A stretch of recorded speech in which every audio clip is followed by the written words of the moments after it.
our next guest is none other than Rita Bhavani.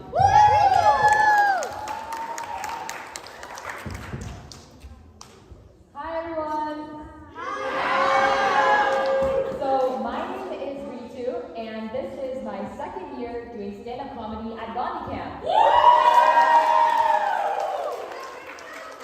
So if you think about it, stand-up comedy is basically like laughter yoga, except you're actually laughing. I'm just kidding. We all love laughter yoga, right? Yeah! Big shout out to the Mohananda and Varuna auntie for leading it in the morning.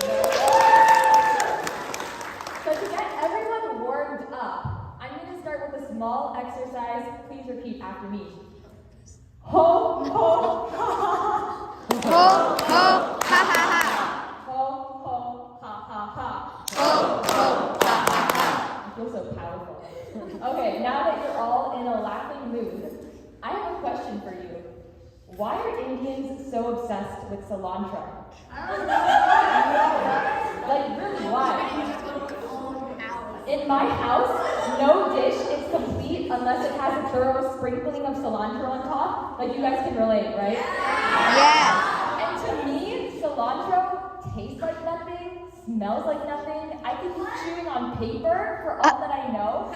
But for my mom, cilantro adds this beautiful aroma to the dish, and it just elevates the whole thing. So I think this is something that just skipped a generation. Do the aunties agree with my mom? Do the kids agree with me? Like, yeah. Someone at lunch said that cilantro tastes like soap. I don't know where they got that from. That's interesting.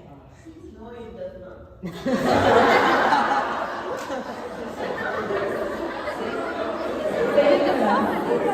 Does anyone know what the Gandhi principle of today is? Swadeshi, right? Love for native things.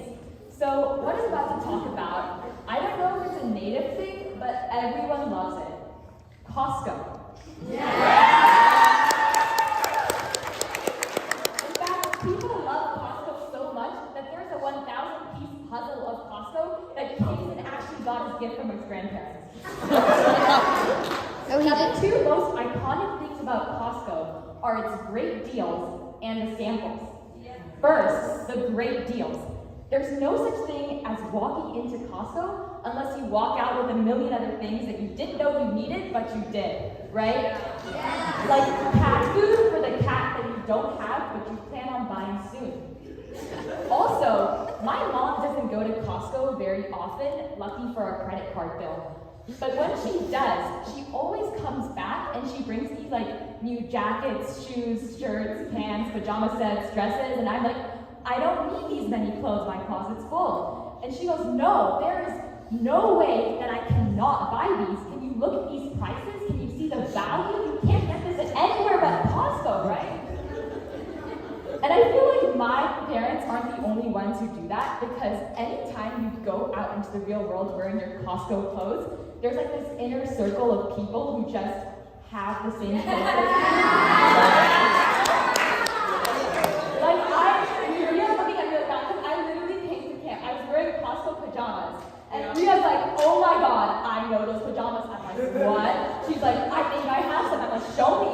And then she shows me, she brought like the same pajama from the same like set. You're wearing them right now. That's amazing. And then during our game the other day, Mohan and Vasu both had like the same Costco brand shoes. It's just, Costco is a cult. That's something my dad said once, and I feel like that's so true. And on to the second most iconic thing about Costco, the samples. So I feel like I was born with a passion for anything that's free. You know? Okay. If it's free, I will take it. I don't care what it is. Like, you know how jewelry stores sometimes give out like little bracelets or charms, or I would take all of those when I was a kid. So for Costco, you know how the quality of samples can range from like really good, like sometimes they have Ghirardelli brownies or the Popcornopolis stands, right? But there's also like really weird Costco samples, like the ones at the last ones at the aisle before the checkout that are like vitamins or something, you know? But like I'll take all of them, literally. I see a sample, I will take it. At the Santa Rosa Costco, there was a sample for like electrolyte infused pineapple water, and yo. That's fine. And you guys can see that I have glasses, right? So, like, I can't see far, but when I'm in a Costco, I can see samples, like, farther than anyone. My family calls it sample vision, and it's actually great. Like, I walk into a Costco, and the first thing I do is make, like, a mental map. Where are all the samples? Which ones am I gonna hit? When? Which ones am I gonna circle back to? Get seconds and thirds, you know? It's just such an integral part of the Costco shopping experience. Exactly. Honestly, yeah, he said someone should make a board game out of that. Like Monopoly, but like with Costco samples. Or I think like Boardwalk would just be like the Ghirardelli brownies, because those are so good. And then, you know that the Costco people can't actually tell you no when you ask for more samples? Like, no way. They can't tell you no because part of their job is they have to give you as many as you want because they want to sell the product to you. I was like, yes, right? But when I was a kid, I didn't know that. Like, I thought if they recognized me, they'd be like, no more samples for you. So I would channel like my inner James Bond, and every time I got like another sample, I'd like change my disguise. Like I'd take off my glasses, or like I pull down my hair, or like I just put on a jacket, you know, and like looking back, I'm like, oh my gosh, those people who would have seen me just like going in circles, taking like these random design, like, you know, costumes and coming back. It's like, wow, I did that.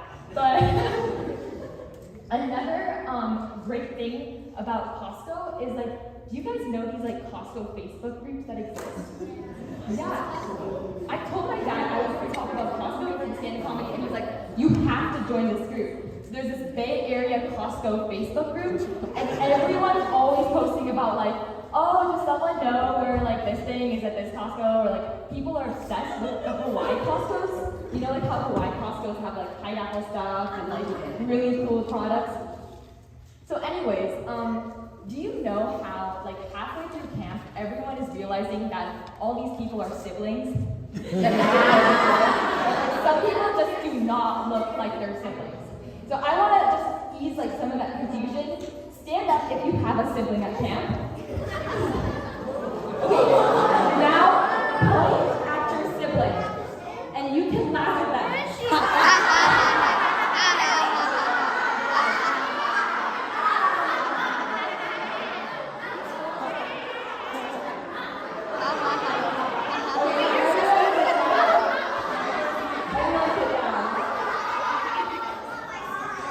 Were people confused by that?